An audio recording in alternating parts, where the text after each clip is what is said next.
শ্রদ্ধা শ্রদ্ধা এত পড়াশোনা করে, এখন থেকেই পড়াশোনা করতে বসে পড়েছে। আর বইগুলোকেও ছিঁড়ছে। কি মনোযোগ দিয়ে পড়াশোনা!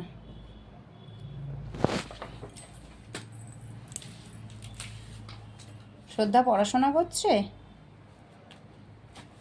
এই ছড়ার বইটাকেই খুব ভালোবাসে, আর ছড়ার বইটাকেই ছিঁড়েছে। এখন থেকেই বই ছেঁড়া স্টার্ট।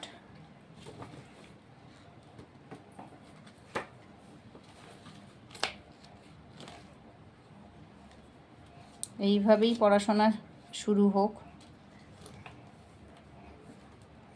বই খেয়ে নিয়ে পড়াশোনা করবে, বিদ্যে সব পেটের ভেতরে যাচ্ছে। সব কিছু তো মুখে দেবে। ওরে বাবা!